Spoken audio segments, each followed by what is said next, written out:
See, today is actually a celebration day for me because back in about 1985, I had been to India 2 or 3 times. I had started kind of a spiritual journey for myself.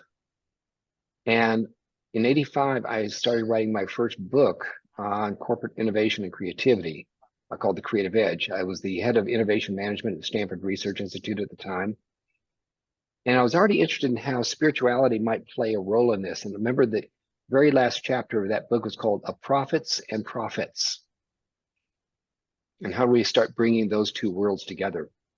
And a few years later, John Renish asked me to write a chapter in his first edited book, which he called New Traditions in Business.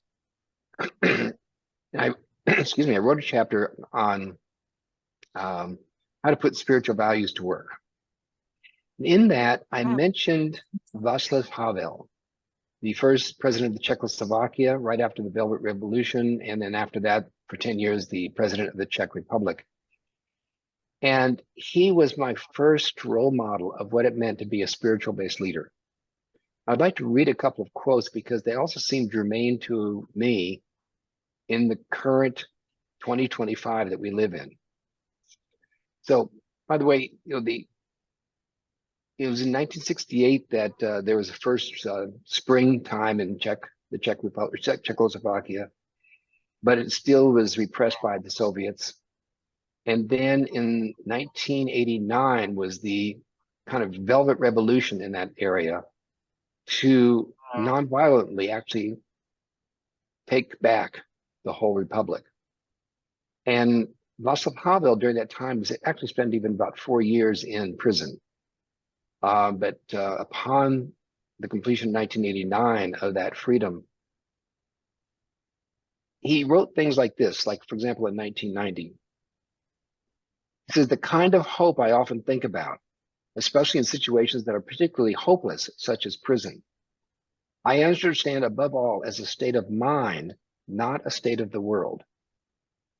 Either we have hope within us or we don't. It's a dimension of the soul. Hope is not prognostication. It is an orientation of the spirit, an orientation of the heart. It transcends the world that is immediately experienced. It is anchored somewhere beyond its horizons. And he later said this when he was still now the president of Czech Republic. Consciousness precedes being. The salvation of this human world lies nowhere else than in the human heart, in the human power to reflect, in human modesty, and in human responsibility. Without a global revolution in the sphere of human consciousness, nothing will change for the better.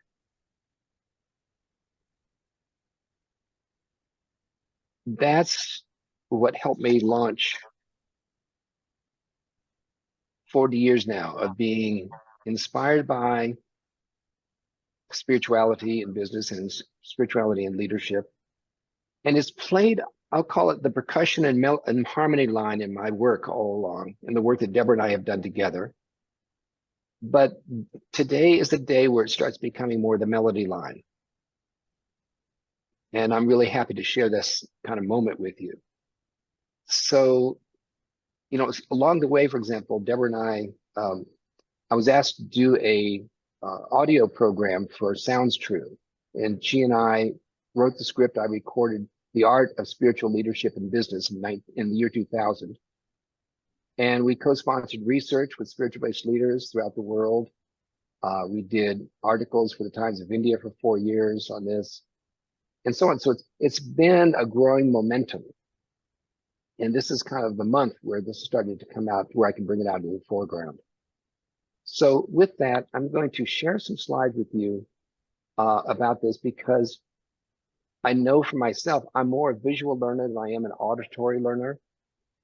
And for some of you who might be the same, seeing something on the slides might be helpful in gathering a lot of information. So with that, I'm going to go ahead and share.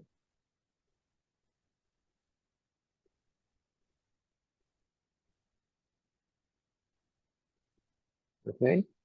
And by the way, if you see on the screen my picture and the slides, there is a a border, you can actually scroll to the left or move to the left. If you want to make this PowerPoint smaller and the picture bigger, you can control that on your computer if you wish. Anyhow, this is about 4 contexts of business leadership that are shaping the 21st century. And let's just realize that is not working. I'm going to have to stop the share and go to the other one for seconds here. Try that one.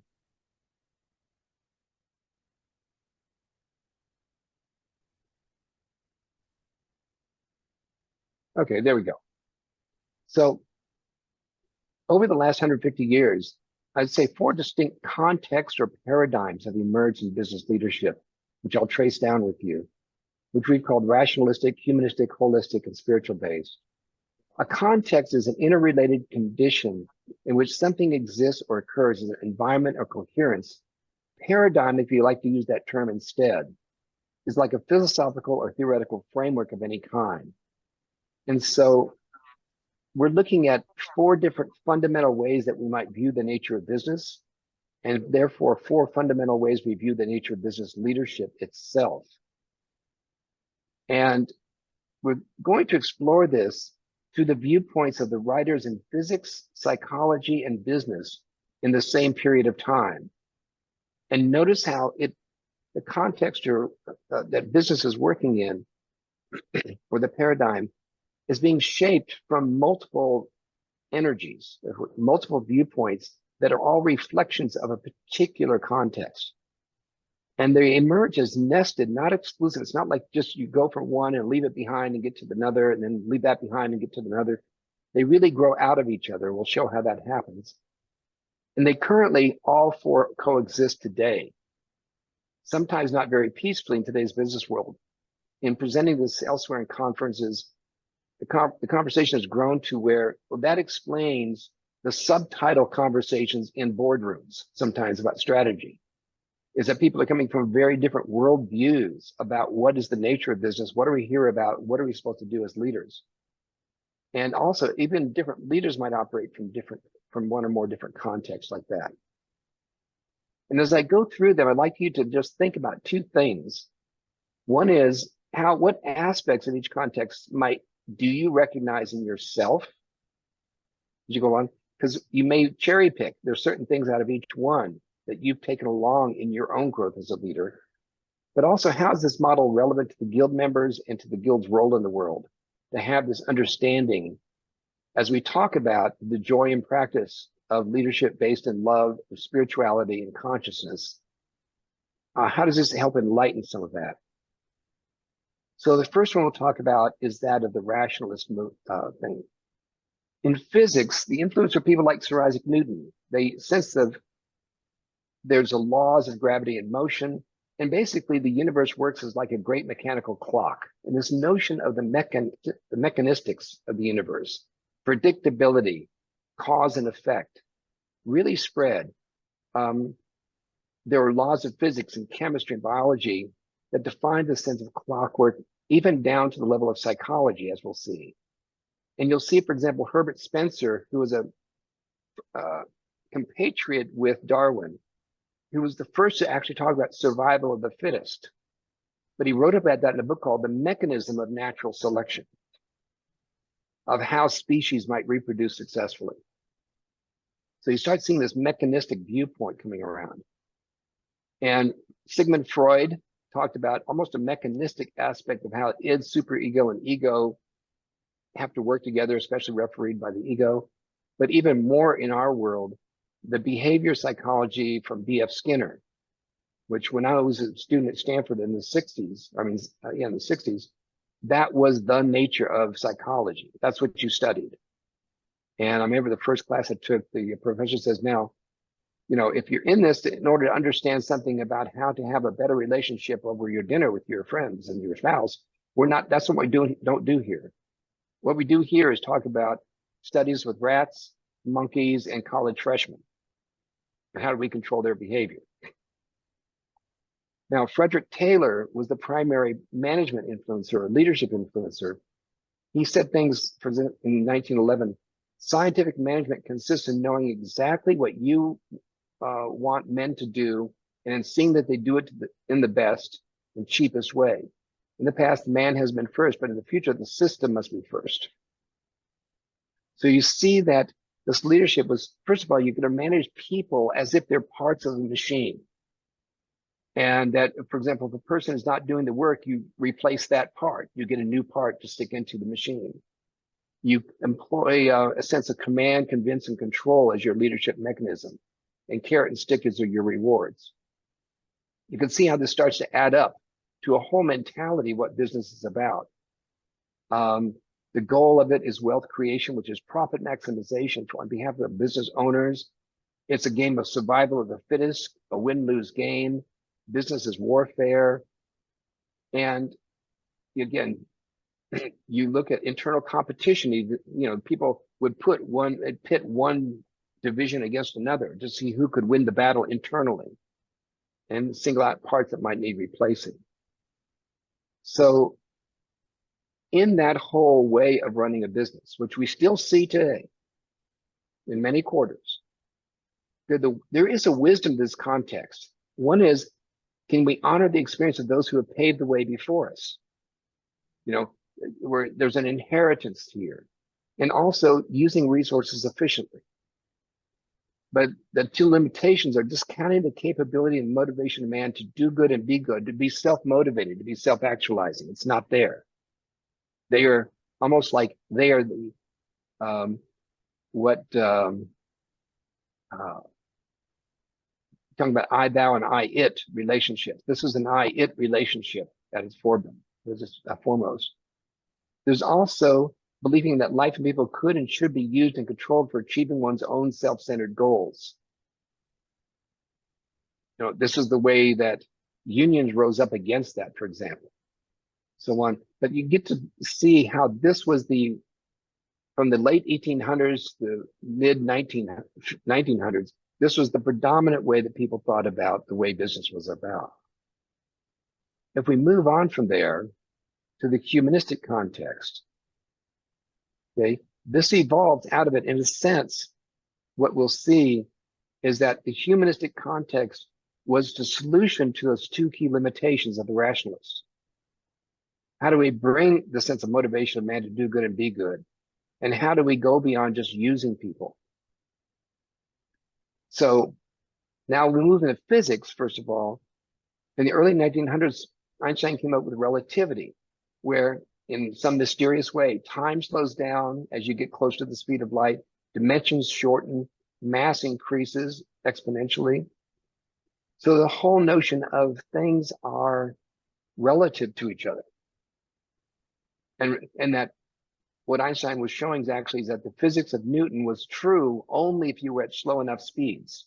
But as you sped up closer to the speed of light, it fell apart.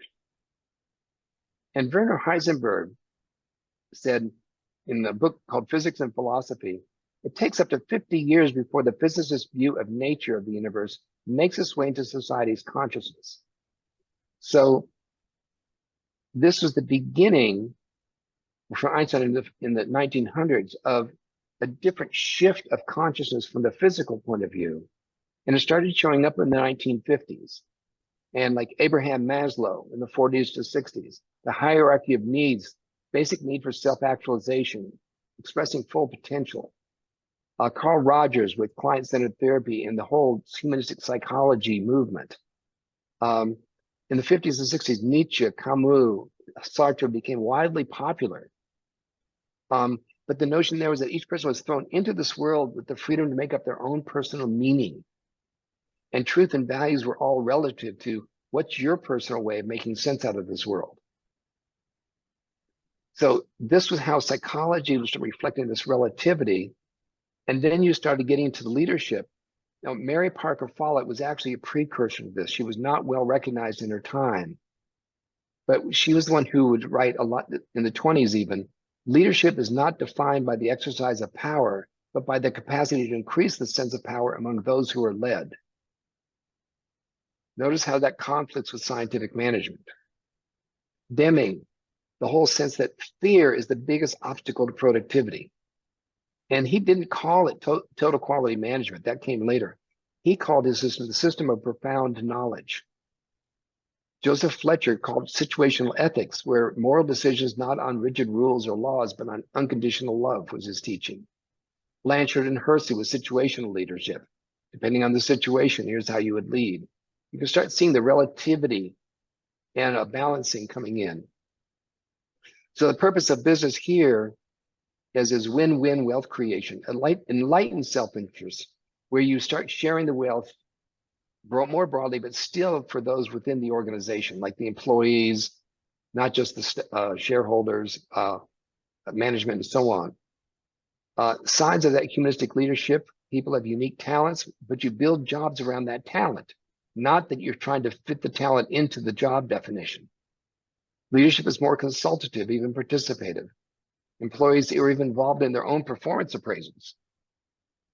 Notice how different a shift that is from what the rationalistic was done.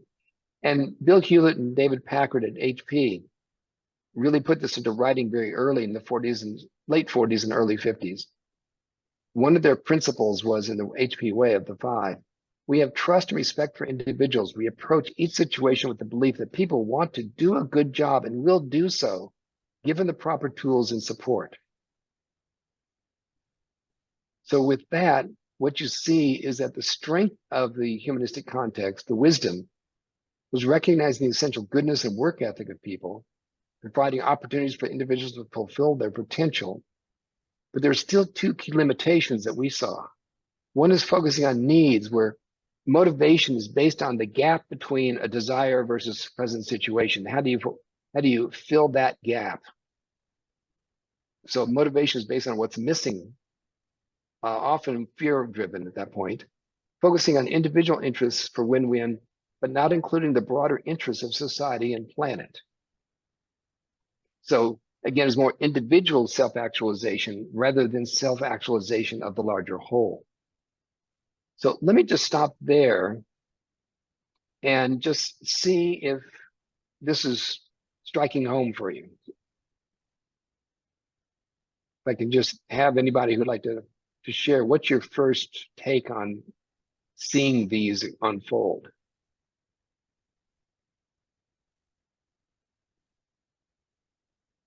My first experience in seeing them beginning to unfold was at Stanford Business School, in which Michael, in his class, Creativity in Business, helped us just begin to get out of the left frontal lobe and linearity and opened to the softer, more. They even had a class called Touchy Feely, which about really human interaction.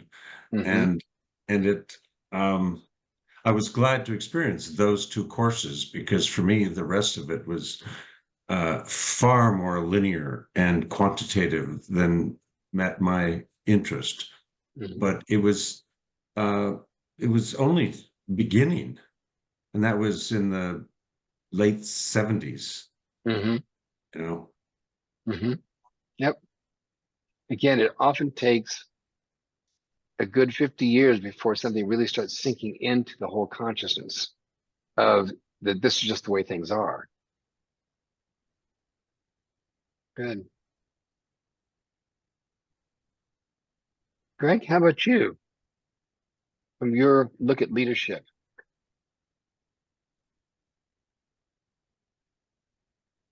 Ask your question again. Just as you're seeing this unfolding, this is halfway through. Does this match your experience as you've seen leaders, perhaps of the older schools versus the newer? Or do you see is your experience the reflection of what I'm talking about here? Yeah, absolutely. And I would also add that depending on the awareness of the leader's consciousness, some of them are still stuck in command and control leadership Mm-hmm. because it matches their business model, it matches their consciousness. They haven't seen the extent that the business could grow by absorbing a different perspective. Mm-hmm. I think you're also pointing out to boy, changing a business model means changing a consciousness, Yeah, absolutely. you know, In fact, and I would, changing a leadership style is a different consciousness. Almost like yeah, Havel was saying. I would say that it absolutely is interconnected. Mhm. Doc William in Stanford Business School, then I'm ashamed to say I was also bothered by the competitiveness, enormous competitiveness Mhm. among individuals about the score they make and all of that, the money they're going to make, etc., and very little impact on, very little consciousness of the amazingly wonderful global and individual diversity of Mhm. these incredibly intelligent students. It seemed like a waste of one of the greatest resources that was right there with us. Mhm. And Yeah, still, I would also suggest that those people have not come to awareness of the interconnectedness of everyone, or what we refer to as oneness. Right. They're Mhm. still caught up in their egos. And that's where we're going to. Let me kind of move into the third one here. The more I spell holistic because with a W, because it's my play on words. Deborah and I both chose it that way, of the holistic. And this is where you started getting into the quantum physics movement.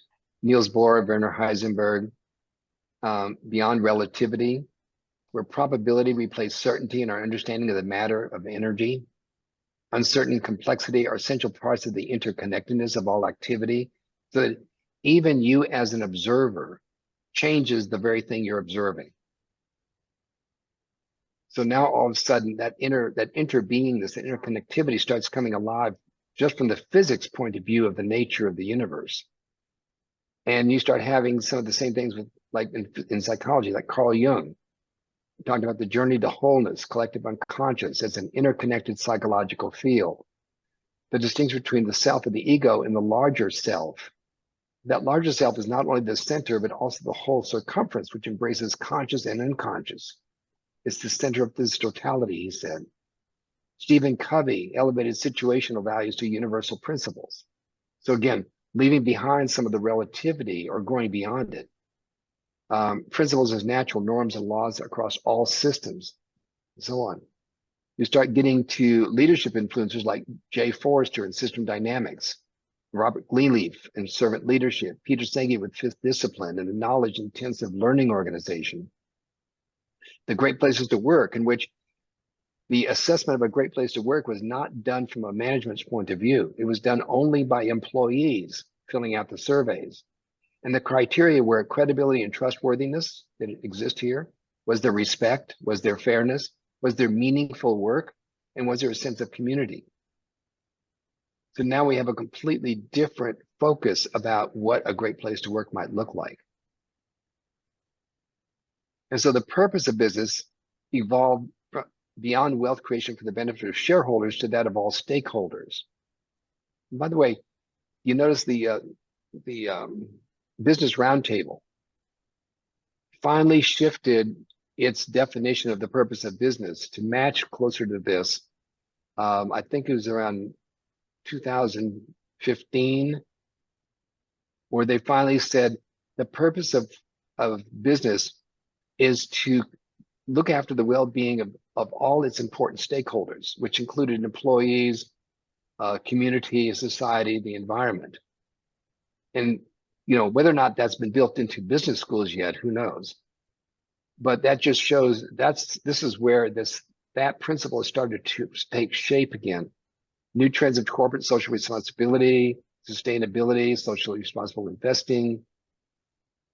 It even came out in the 70s and 80s from I think it was from Carter's government, that if the environment goes bankrupt, so does the economy.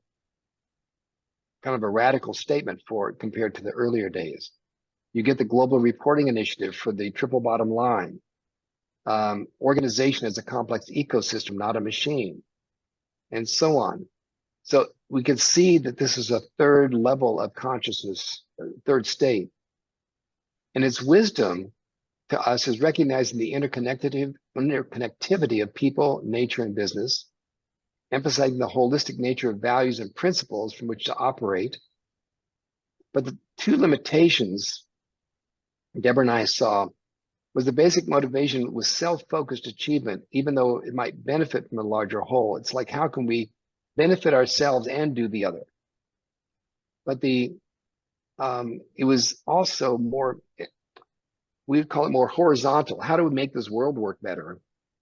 But not in relationship to more of a vertical dimension, if you will, the larger relationship to the source of all of creation. And that's where we saw the evolution again in a nested fashion of a spiritual-based consciousness and context. Now, to get into this, spirit comes from Latin, spiritus, meaning breath. So spirit really is the animating principle, the supernatural essence, according to the dictionary, which breathes life into creation. And so spirituality, taking up on that theme, as we've talked with different executives from around and did the research with interviewing them from around the world, first of all, spirituality may or may not be based on an organized religion for them. It could be a sense of meaning in life that transcends physical existence, or living in full consciousness, having a relationship with the source of creation, experiencing oneness with divinity. There's a wide variety. It's almost like having different facets of a jewel. And each facet brings out a different beauty of that, what that jewel is about, rather than trying to single out a single definition.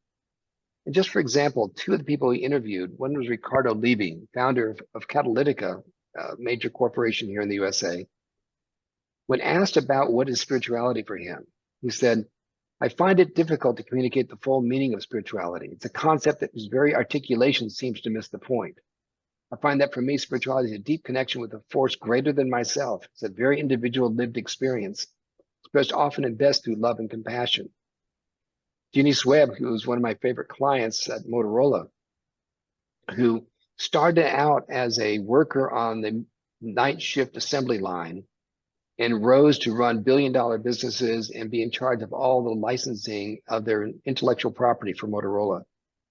She said, I believe in God strongly. I follow more Buddhist principles than anything else. I connect with the magic in life. Now, you must earn the right to lead every day, and spirituality is necessary to do that.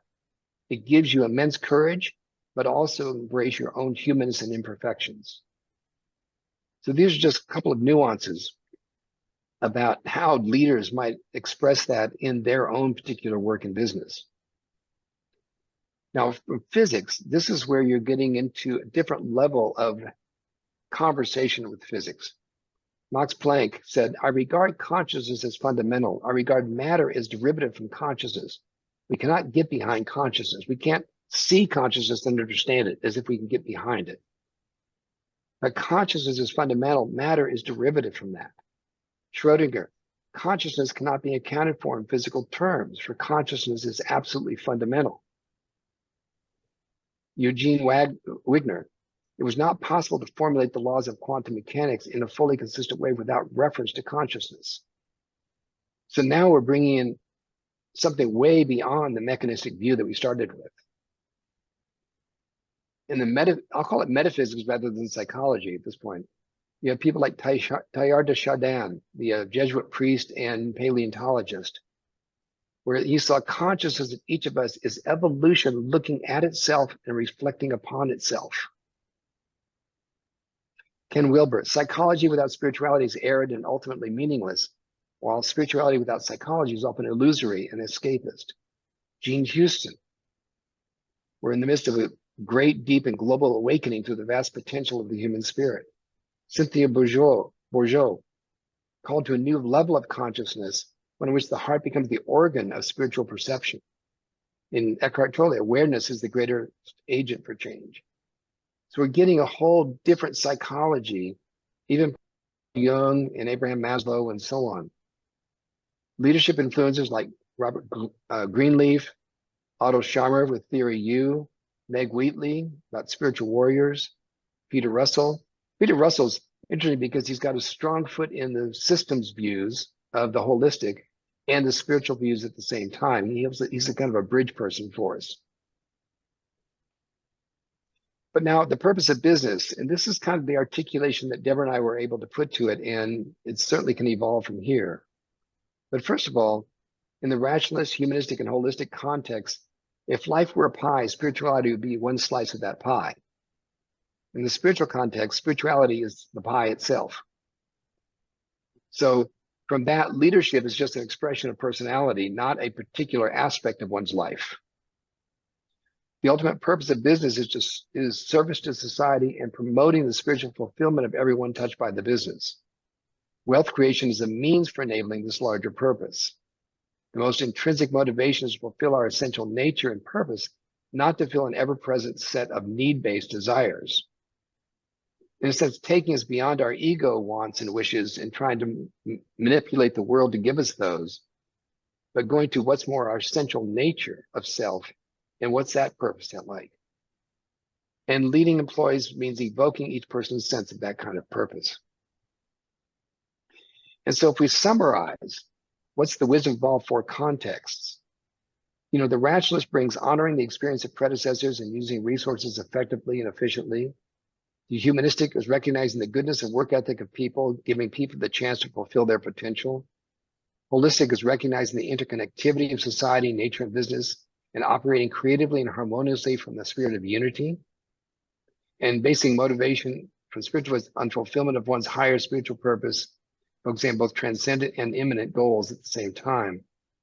One thing I'd like to mention about spirit of unity, Mary Parker Follett talked about how it's important, especially even with teams, to recognize that, or in organizations, unity is not the same as uniformity. Uniformity wants to wipe out diversity. Unity embraces diversity around some more fundamental principle that brings it all together. And so we're looking here, even with the four contexts, is how do we have that bringing together diversity of strengths and wisdoms into the way we operate. Again, to summarize, all four contexts for business leadership coexist today. Leaders can first introspect and decide for themselves what context they wish to lead from or are leading from. It can also take, you know, awareness of how different people are going to have different contexts and how do we work with that. So again, the last thing is that as we look at people taking a step in this direction, we're looking at how we as leaders grow. We could be in very different places about this, just to start with. One person could say, I feel connected to humanity and nature, but I don't just call that being spiritual. I just feel like being connected. Or I see myself as spiritual, but I can't really be spiritual in my workplace. It doesn't allow that. I wonder whether spirituality might make me more successful in my career and business. I strive to integrate the spiritual view of life with my leadership. It seems like two separate worlds. How can I bring them together? Or I consciously lead from a spiritual view of life. So any of those to me are valid starting points for taking a journey and exploring this. And so with that, I'd like to close the stop share and just bring us back together and see what that provokes.